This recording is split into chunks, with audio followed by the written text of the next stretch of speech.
Hello, my name is Asher, and this is Asher's Comics and Games. Today we're going to be talking about the 7 levels of comics. So, there are 7 levels of comics.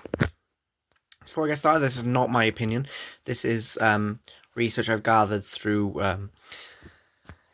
trusted websites and TikToks, as well as some YouTube videos as well. So I've put this list together myself with a few extra bits. Before we get started, and make sure you guys like, subscribe, and turn the notification bell. Also, check out all my socials, which will be linked down below. Okay, so the first level of comics is trash. So that just means they're not that good.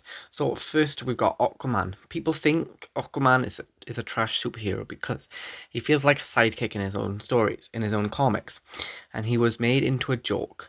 The joke still remains to this day, even though he was a founding member of the Justice League and has equal strength to Wonder Woman and Hawkman. And the next one we've got in the trash tier is Squirrel Girl. I guess. I mean, the name says it all. People, people thought that people thought of her as a joke because she was always seen in the comic book taking down people that she shouldn't be able to, in such dumb ways. So there was one comic where she was seen taking down Doctor Doom with a horde of squirrels, which wouldn't be possible with Doctor Doom. So this is what the joke was made really. Sorry about this light. Jubilee. She was always seen as a side mutant in the X-Men franchise, shown to have the ability to shoot fireworks out of her hands, never given a good backstory. So if they actually give Jubilee a good backstory and to how her powers worked, I thought she had the chance and the opportunity to actually become a greater hero. And that is the first one we've got. And then the next tier we've got is bad. We've got Ant-Man Scott Lang, which I don't agree with. But he wasn't supposed to be a hero. He became, and the hero he became. He was shown as a loving father more than a superhero. He took over the mantle from Henry Pym, or Hank Pym. So he wasn't shown as the superhero that we intended for the MCU with the Ant-Man. We needed, but Scott Lang was still a really good character, but he's shown more of a father figure than an actual superhero in the in the MCU. Black Widow. Black Widow couldn't compete with the Avengers level threats that people like Hulk could. She has no powers, and worst of all,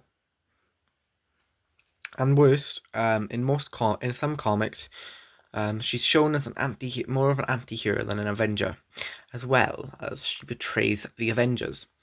Hawkeye. Hawkeye has a bow and arrow. He's cocky, but doesn't help in a fight. That doesn't help in a fight. Being trained by evil villains, people thought he could turn. This made him a target for criticism, and he didn't like to follow orders. So he was just a generic, cocky, archer. Next, we've got Mid, and I don't agree with all three of these. I don't agree with, but this is what the research came up with. The Green Arrow was the first. The Green Arrow in the first line of comics is DC copying DC with the Playboy billionaire vigilante. Already has Batman. So the fact that DC made Oliver the exact same as they made the constant fake of the made him the constant fake of the Justice League, even though he's a better bower than Batman. So even though he is trained in martial arts rather similarly, they even took super villains from Batman to give him in the Arrowverse, which they really shouldn't have done. Daredevil, even though he has the ability to see anything with eyes that don't work, he was always shown as someone who couldn't compete with the members of the Avengers or their threats. This is why people in the MCU don't take him seriously. So he is more of like a vigilante street level than any higher tier level of superhero. So he wouldn't be fighting, say, Loki. He'd be one of the people fighting Kingpin like he does in the series, or evil psychopaths. Black Panther. After being Underused in the comics of Marvel's first family. He was used for a backdrop to Wakanda.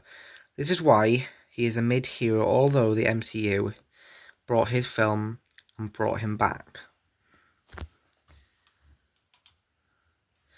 Level 4, high mid. So that was mid, now we've got high mid. So we've got Wolverine, Hulk, and Green Lantern, Hal Jordan. Wolverine was always seen as more of an anti-hero than a superhero. This is why this is because he can't control himself or his feelings. Wolverine, although he is immensely powerful, he cannot be controlled. Hulk, much like Wolverine, the Hulk is another hero who has become more popular over the years. But this is one of the things that stood him being the best. He can't always control the Hulk. That stopped him from being the best. He can't always control the Hulk. Green Lantern, Hal Jordan. Hal Jordan, although a founding member of the Justice League, he in recent years has been criticised because of his dark turns in the comics, becoming a villain using the power ring for evil. This made readers and fans mad. Level 5. Good. Iron Man. Iron Man is one of the Marvel's most popular heroes, even with RDJ's portrayal as him. In the MCU, his popularity grew, but in the comics, fans were wondering if the movie Iron Man would be as good as the comics. Thor. In the comics, Thor is often shown as a fearless and secondary leader to the Avengers, and in Infinity War, Thor was shown as one of the one to save the day. But in the start of the Thor comic run, Thor was shown as an unworthy and arrogant, even disappearing from Asgard when in the midst of a war. Mr. Fantastic. It is not his powers that made him popular, it's his mind. His mind is what gave his character its fame, but he is always shown as too busy for family. But in reality, he proves that his family is the most important thing to him. Level 6. Great. First, we've got Wonder Woman, Flash, Barry Allen, and Spider-Man. So, Wonder Woman. Wonder Woman is shown in the comics as the main lady in fighting crime. Audiences love her because she can compete with Superman and loves to fight. The lowest point for this character was Gal Gadot's portrayal in the live-action appearances as her. The Flash, Barry Allen. The Flash is one of the most popular superheroes ever because of the incredible backstory and amazing side characters. Flash TV series is what really brought some more people to the Flash. Spider-Man.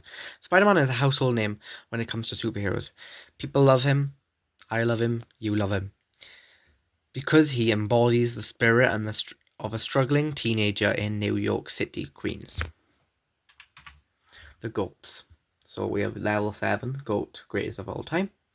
So Batman. The most popular superhero, he embodies the spirit of justice and is one of the core members of the League. He also made the Bat family. Although all these things people still love of him are the most things that people still love are his backstory, his past, and that even though he is human, he's not afraid to stand up against Superman or Darkseid. Superman. The face of hope in all comics, the last son of Krypton is the most overpowered and the most iconic hero of all time. With a classic backstory, an amazing set of comics, everybody loves him. Captain America. Captain America, the leader of the Avengers, shows hope and strikes fear into the enemy's eyes. With his backstory and his amazing films and comics, he's an A-list hero for sure. So that was I'm just going to say a little bit more now. I personally think Spider-Man should have been here instead of Captain America, because Captain America is a great character, but Spider-Man is more iconic. So the next video I'm going to be doing is a Mount Rushmore of superheroes. So if you guys do want to see that, not just superheroes, comics, stuff like that, films, I'll be doing all that on this channel and my main channel, because there'll be a lot on films as well. Thank you all for watching. Bye bye.